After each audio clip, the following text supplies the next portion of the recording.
الآن أصبحت أنا الموت مدمر العوالم. هاي الجملة الشهيرة قالها عالم الفيزياء المعروف روبرت أوبنهايمر بعد أول تجربة ناجحة للقنبلة النووية، السلاح اللي غير شكل الحروب للأبد.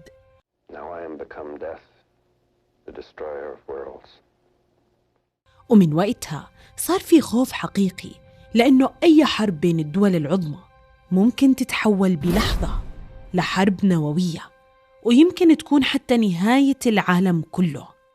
بس السؤال، كيف تحول شاب عبقري كان يحب الشعر والفلسفة للرجل اللي قاد المشروع اللي صنع أول قنبلة ذرية في التاريخ، وصار العالم الأكثر تأثيراً في العالم؟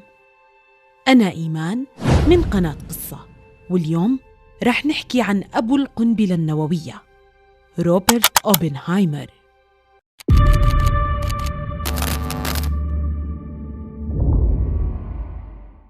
روبرت أوبنهايمر يمكن كثير منكم سمع بهذا الاسم من قبل، خصوصاً في الفترة الحالية مع الحروب والتوترات اللي بيمر فيها العالم، لأنه كل ما يذكر احتمال حرب نووية غالباً أول اسم بيخطر على البال هو أوبنهايمر. روبرت أوبنهايمر انولد في 22 إبريل سنة 1904 في مدينة نيويورك، وكانت هديك الفترة مرحلة مميزة جداً في تاريخ البشرية، لأنه العالم كان بيعيش ثورة علمية حقيقية. الاكتشافات والاختراعات كانت بتظهر بشكل مستمر، وكانت بتغير من شكل حياة البشر حرفياً، زي الكهرباء والسيارات والطيارات. وكل هالتطورات خلت كثير من الشباب يتوجهوا لدراسة العلوم، وكان أوبنهايمر واحد منهم. والده شجعه على دراسة العلوم وبشدة. أبوه كان تاجر أقمشة ومهاجر من ألمانيا، يعني نركز أوبنهايمر أصله ألماني، وهي جزئية كثير مهمة في حياته، لأنه ألمانيا كانت العدو اللدود لأمريكا في الحرب العالمية الثانية. بس بطبيعة الحال أبوه نجح في بناء ثروة كبيرة في الولايات المتحدة الأمريكية، أما أمه فكانت رسامة وفنانة. لهيك نشأ أوبنهايمر في بيت مثقف ومريح مادياً، وهذا الشيء ساعده كثير ليطور من اهتماماته. من صغره كان واضح إنه طفل مختلف، ومرت فترة الطفولة وهو شغوف جداً بالمعرفة. بالوقت اللي كانوا فيه أقرانه بيلعبوا، هو كان بيقضي ساعات طويلة يقرأ في كتب العلوم والمعادن والجيولوجيا. حتى في المدرسة كان يدرس اللاتينية واليونانية ويقرأ في الفيزياء. يعني هالطفل كان بيحمل بداخله عبقرية استثنائية. وبعد ما أنهى أوبنهايمر المدرسة، التحق سنة 1922 بجامعة هارفارد، واحدة من أعرق الجامعات في الولايات المتحدة، وهناك بدأ يلفت الأنظار بسرعة. أوبنهايمر أنهى دراسة البكالوريوس في 3 سنوات فقط، رغم أن البرنامج عادة بيحتاج ل4 سنوات. وبعد تخرجه سنة 1925 قرر السفر لبريطانيا ليلتحق بجامعة كامبريدج، يعني الجامعة غنية عن التعريف، واحدة من أقوى الجامعات على مستوى العالم. وهناك بدأ يدرس ويتدرب عملياً في مختبر كافنديج الشهير داخل الجامعة، وبهداك الوقت كان من أقوى مختبرات الفيزياء عالمياً. بس المفاجأة إنه تجربته في كامبريدج ما كانت ناجحة مثل التوقعات. أسلوب التدريس في الجامعة كان بيعتمد بشكل كبير على التجارب العملية والعمل في المختبرات، يعني أسلوب تطبيقي، وكتار بيشوفوا إنه هذا أفضل أسلوب للتعليم، بينما كان أوبنهايمر بيفضل دراسة الفيزياء النظرية أكثر. وهذا الاختلاف سبب له ضغط كبير، ودخل في فترة نفسية صعبة وصلت لنوبات اكتئاب حادة، وبشهادة زملائه، لدرجة إنه مرة من المرات وبسبب توتره الشديد وكرهه لأحد المشرفين عليه، وضع مادة سامة في تفاحة وتركها على مكتب الأستاذ حتى يسممه. بكل بساطة واضح إنه من البداية ما كان عنده مزح، بس لحسن الحظ الأستاذ ما أكل التفاحة، وتم احتواء الحادثة هاي قبل ما تتحول لفضيحة. وهذا الإشي بسبب تدخل والده اللي كان رجل ثري، فساعد في تسوية الموضوع مع إدارة الجامعة ودفع تبرعات وتعويض، ويعني لملموا الموضوع. القصة هاي بتحسوها خيالية، لكنها حقيقية وباعتراف من أوبنهايمر نفسه. بعد هاي التجربة الصعبة قرر أوبنهايمر إنه يغير مساره، وبعام 1926 انتقل لألمانيا لموطنه الأصلي ليدرس في جامعة غوتنغ، اللي كانت في هداك الوقت أحد أهم مراكز دراسة فيزياء الكم والفيزياء النظرية في العالم كامل. وهناك اتغير كل شيء. بدأ نجم أوبنهايمر يلمع بسرعة بين العلماء الشباب، واعتبر واحد من أكثر طلاب الفيزياء موهبة في جيله. كان بيعمل وبيدرس بين نخبة من كبار علماء الفيزياء بهديك الفترة. ومن المفارقات الغريبة إنه أوبنهايمر كان زميله هو فيرنر هايزنبرغ، واللي صار لاحقاً أحد أهم العلماء في البرنامج النووي الألماني خلال الحرب العالمية الثانية. يعني هم حالياً أصدقاء وزملاء، بس بعد 15 سنة رح يكون بينهم أشد وأخطر أنواع المنافسة. أوبنهايمر بيقود الجهود الأمريكية لصناعة القنبلة النووية، وهايزنبرغ بيقود الجهود الألمانية ضمن البرنامج النووي الألماني. تخرج أوبنهايمر وهو عمره 23 سنة فقط بشهادة PhD، وكان من أصغر العلماء اللي بياخدوا الدكتوراه في مجاله. فقرر يترك ألمانيا ويرجع لأمريكا. في هداك الوقت كانت أمريكا لسه متأخرة شوي في مجال الفيزياء النظرية مقارنة بأوروبا، فوجود عالم شاب بعقل مثل عقل أوبنهايمر كان شيء جداً مهم. بدأ يشتغل ويدرس في جامعتين من أهم الجامعات في أمريكا، جامعة كاليفورنيا في بيركلي ومعهد كاليفورنيا للتقنية. وخلال سنوات قليلة بس صار اسمه معروف بين العلماء والطلاب. كانوا يحبوا محاضراته لأنه ما كان يكتفي يشرح المعادلات بس، وإنما كان يخليهم يفكروا بعمق ويسألوا أسئلة صعبة. فكان هو البروفيسور العبقري بالنسبة لطلابه. ومع الوقت بدأ يجمع حوله مجموعة من الطلاب والباحثين الشباب، وكثير منهم صاروا لاحقاً من أهم علماء الفيزياء في أمريكا. مرت السنين ووصلنا لثلاثينيات القرن العشرين، وفي هذيك الفترة كان العالم كله يراقب أخبار أوروبا بقلق. قوة ألمانيا كانت بتكبر بسرعة مع صعود هتلر والحزب النازي. الخوف كان واضح لأنه حكم هتلر صار أقوى، وألمانيا النازية بدأت تتوسع وتفرض نفوذها لحد عام 1939، السنة اللي بدأت فيها الحرب العالمية الثانية، لما ألمانيا غزت بولندا وبدأت سلسلة حروب متتالية في أوروبا. في هذيك الفترة كان أوبنهايمر يشتغل بروفيسور في كاليفورنيا، وفي يوم من الأيام طالب من طلابه كان بيبحث عنه وهو مو مستوعب اللي صار. الطالب بسرعة خبره إنه علماء في ألمانيا نجحوا في اكتشاف الانشطار النووي. أوبنهايمر انصدم لما سمع الخبر، لأنه كثير من العلماء في هداك الوقت كانوا بيعتبروا فكرة الانشطار النووي شيء أقرب للخيال العلمي من كونه واقع. حتى بعض كبار العلماء كانوا بيعتقدوا إنه الطاقة النووية ما زالت بعيدة جداً عن التطبيق الحقيقي، ومن بينهم العالم الشهير ألبرت أينشتاين نفسه، اللي كان يشوف إنه تحويل طاقة الذرة لسلاح عملي لسه بده وقت طويل. أوبنهايمر أدرك فوراً حجم الكارثة، لأنه عرف إذا ألمانيا وصلت للقنبلة قبل أمريكا ممكن تتحكم بالعالم كله. فجأة صار واضح إنه الذرة يمكن أن تطلق طاقة هائلة، وطاقة بهذا الحجم تعني شيء واحد: إمكانية صنع سلاح ما عرفوا العالم من قبل.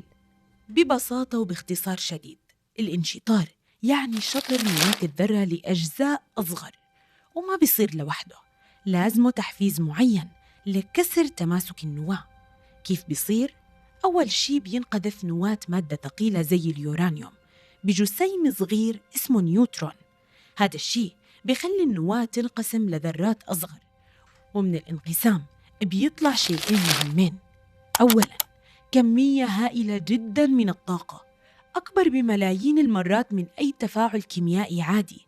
وثانياً نيوترونات جديدة، والنيوترونات هاي بتروح تصطدم بأنوية ذرات ثانية، وبيستمر الانشطار بشكل سريع ومتلاحق. وهذا الشيء اللي بنسميه التفاعل النووي المتسلسل، اللي بيولد طاقة حرفياً ممكن تبيد دول بثواني. ومن هون بدأ سباق بين القوى الكبرى، مين حيوصل للقنبلة النووية أول، لأنه الدولة اللي رح تنجح بهذا الإشي رح تملك القوة الكافية لتغير ميزان العالم كله. مين الدولة اللي راح تحول المعرفة العلمية اللي اكتشفتها ألمانيا بالانشطار النووي لسلاح عملي على أرض الواقع؟ ومن المفارقات العجيبة إنه الخصم في الطرف الآخر ما كان غريب عن أوبنهايمر، كان زميله القديم من أيام الدراسة في ألمانيا اللي حكينا عنه، الفيزيائي هايزنبرغ. بعد انتشار خبر اكتشاف الانشطار النووي بدأ القلق يكبر بشكل مرعب داخل أمريكا، لأنه ببساطة الاكتشاف كان بأيدي علماء ألمان، وألمانيا وقتها كانت تحت حكم هتلر. وهذا الشيء خلى كثير من العلماء يخافوا من فكرة واحدة: شو حيصير لو النازيين وصلوا للقنبلة أول؟ وفي سنة 1942 في أوج الحرب العالمية الثانية قررت أمريكا تدخل فعلياً في السباق، فأطلقت واحدة من أكبر المشاريع السرية اللي عرف باسم مشروع مانهاتن. وكان الهدف واضح: تصنيع القنبلة النووية قبل ألمانيا بأي ثمن حرفياً. أموال وجهود هائلة تم تسخيرها لهذا المشروع فقط. الجيش الأمريكي عين الجنرال ليزلي جروفز مسؤول عن هذا المشروع، وكان من ضمن مسؤولياته يعين علماء ومشرفين على هذا المشروع. والمفاجأة إنه اختار أوبنهايمر ليكون القائد العلمي إله، رغم إنه ما كان مشهور بإنجازات عملية كبيرة. وأصلاً أوبنهايمر ما كان يحب التجارب العملية والتطبيقية، لكن جروفز شاف في شيء مختلف وكان مصر عليه: قدرته المذهلة على فهم أعقد الأفكار الفيزيائية وشرحها ببساطة، والأهم قدرته على جمع العلماء والعمل معهم كفريق واحد. وحتى يبدأ المشروع بسرية تامة، بنوا مدينة كاملة وسط الصحراء في ولاية نيو مكسيكو اسمها لوس ألموس. كانت مدينة سرية تقريباً، ما حدا بيعرف عنها شيء، وهناك جمعوا أذكى العقول العلمية في هداك الوقت، وكتير منهم كانوا علماء هربوا من أوروبا بعد صعود هتلر والنازيين. العلماء وعائلاتهم عاشوا في عزلة شبه كاملة داخل المدينة المعزولة اللي بنوها، فصارت لوس ألموس مش بس مختبر علمي، بل مدينة كاملة بيعيشوا فيها العلماء وعائلاتهم. ولأنه المشروع كان متوقع إنه يطول وياخد وقت كتير، فاضطروا يبنوا بيوت ومدارس للأطفال ومرافق أساسية للحياة، وكل هذا داخل مدينة سرية في وسط الصحراء. وحتى أوبنهايمر نفسه كان يعيش هناك مع عائلته، وكان عنده ولد أصلاً. وخلال الفترة اللي قضاها في لوس ألموس ولدت بنته أيضاً. يعني المدينة السرية ما كانت مجرد مكان عمل، بل صارت حياة كاملة بيعيشها الناس وهم بيحاولوا الوصول لواحدة من أخطر الاختراعات في تاريخ البشرية. كان الفريق بيشتغل ليل نهار يحاولوا حل مشاكل علمية وتقنية معقدة حتى ينجحوا في تصميم القنبلة. الضغط كان هائل لدرجة إنه في بعض اللحظات أوبنهايمر نفسه فكر يترك المشروع من شدة التوتر والصعوبات، خاصة إنه الوقت كان تحدي رئيسي إله، حرفياً سباق خطير عمره ما مر فيه من قبل، بينه مع فريقه ودولته وبين الفريق الألماني بقيادة زميله، واللي بيوصل للقنبلة النووية بالأول حيكون بلا شك هو المنتصر في الحرب. وصلنا سنة 1945، وبهديك السنة صار كثير من التطورات. انتهى الخطر الألماني تقريباً بعد ما انهار حكم هتلر وسقطت ألمانيا النازية، وهون عملياً انتهى السباق النووي مع الألمان، لأنه ما عاد في مشروع ألماني ينافس أمريكا أصلاً. بس رغم هيك أمريكا ما أوقفت المشروع. السبب إنه الحرب العالمية الثانية ما كانت خلصت، وكان في خصم قوي لسه بيقاتلها في آسيا، اليابان. والقيادة الأمريكية كانت مقتنعة إنه القنبلة الجديدة ممكن تنهي الحرب بسرعة وتجنبهم حرب طويلة وغزو دموي لليابان. فاستمر العمل في لوس ألموس بكل قوة، حتى أخيراً وصل الفريق للنموذج اللي كانوا بيحاولوا يصنعوه. القنبلة كانت مبنية على مادة البلوتونيوم، وكان اسمها الرمزي الرجل السمين. الحسابات كانت جاهزة والتجارب النظرية انعملت آلاف المرات، بس ضل السؤال الأهم: هل فعلاً رح تنجح؟ وفي فجر يوم 16 يوليو سنة 1945 اتجمع العلماء والجيش في صحراء نيو مكسيكو حتى يعملوا أول تجربة نووية في التاريخ. التوتر كان مخيف، وبعض العلماء كانوا خايفين من احتمال غريب إنه الانفجار ممكن يشعل الغلاف الجوي للأرض. وقف الجميع يراقبه من بعيد، وبدأ العد التنازلي. ثواني قليلة وفجأة انفجر ضوء هائل غطى الصحراء، وتحول الليل لنهار بلحظة. طلع عمود نار ضخم، وبعده ظهرت سحابة عملاقة على شكل فطر، أول سحابة نووية بيشوفها التاريخ. بعد ما ارتفعت السحابة النووية في السماء، ساد صمت غريب بين العلماء. الكل كان واقف مذهول من اللي صار قدامهم. التجربة نجحت، بس بنفس اللحظة كان واضح إنه البشرية دخلت بعصر جديد وخطير. وبهديك اللحظة بس استوعب أوبنهايمر إنه خلص، كل شيء انتهى. التجربة نجحت، وصار واضح إله إنه العالم ما رح يرجع زي قبل أبداً. بس القصة ما انتهت هون. بعد أقل من شهر فقط قررت أمريكا استخدام السلاح الجديد لأول مرة في الحرب، وفي 6 أغسطس عام 1945 ألقيت القنبلة النووية الأولى على مدينة هيروشيما في اليابان. وبعدها ب3 أيام ألقيت قنبلة ثانية على مدينة ناغازاكي. الدمار كان هائل بشكل ما كان العالم شافه من قبل. مدن كاملة تدمرت خلال ثواني، وآلاف الناس ماتوا فوراً، ومئات الآلاف تأثروا بالإشعاع لاحقاً. وبعد أيام قليلة من هاي الضربات أعلنت اليابان استسلامها وأنهت الحرب العالمية الثانية. بس بالنسبة لأوبنهايمر كانت هاي بداية صراع داخلي كبير. الرجل اللي ساهم في صنع هذا السلاح بدأ يشعر بالثقل ما حدث، وكثير من الناس بيقولوا إنه هاي اللحظة غيرت حياته للأبد. الغريب في قصة أوبنهايمر إنه الرجل اللي قاد صنع أخطر سلاح في التاريخ ما كان أصلاً عاشق للحروب. بالعكس، كثير من المقربين منه كانوا بيحكوا إنه هو كان إنسان بيميل للفلسفة والتفكير العميق أكثر من كونه رجل عسكري. أوبنهايمر كان مؤمن بفكر شوي غريب، إنه قوة السلاح النووي المرعبة ممكن تكون السبب في منع الحروب مش إشعالها. كان بيعتقد إنه العالم لما يشوف الدمار الهائل اللي ممكن تسببه القنبلة، الدول رح تفكر 1000 مرة قبل ما تدخل أي حرب. يعني من وجهة نظره السلاح النووي ممكن يتحول لشيء يشبه الرادع، قوة مخيفة لدرجة إنها تمنع الآخرين من القتال.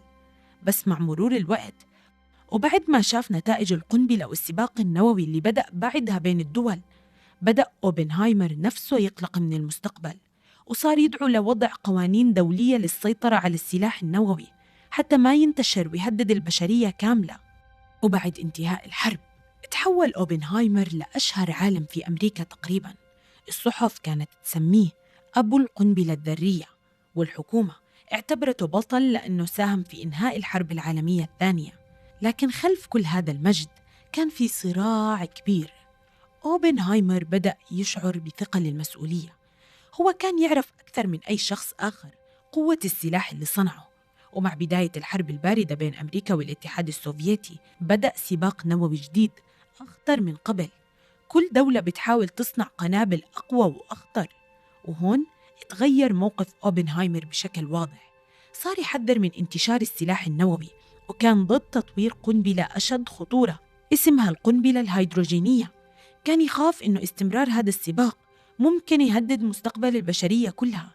بس موقفه ما عجب بعض السياسيين والعسكريين في أمريكا، وفي الخمسينات بدأت ضده تحقيقات، واتهم إنه قريب من أفكار اليسار، وتم سحب التصريح الأمني منه ومنعه من المشاركة في أسرار البرنامج النووي. وبهيك الرجل اللي كان في يوم من الأيام على رأس أهم مشروع عسكري في التاريخ وجد نفسه مبعد عن مركز القرار ومثقل بأسئلة ما إلها إجابات. وبالرغم من أنه العالم كان ما زال بيتطور نووياً وبشكل أسرع وأخطر، إلا أنه اسمه ظل مرتبط بلحظة واحدة غيرت التاريخ للأبد. وفي سنة 1967 اتوفى أوبنهايمر وعمره 62 سنة بعد صراع مع المرض. وبهيك تنتهي قصة أوبنهايمر، قصة عالم عبقري ساهم حرفياً بتغيير شكل العالم، لكنه ترك خلفه سؤال كبير: هل هيك اكتشاف علمي لازم يكون ثمنه هالقد كبير؟ حابة أشكر كل حدا وصل معي بالقصة لهون. لا تنسونا من اللايك والاشتراك، وإذا عجبكم الفيديو في قصص كتير بالقناة بتقدروا تحضروها. دمتم بخير.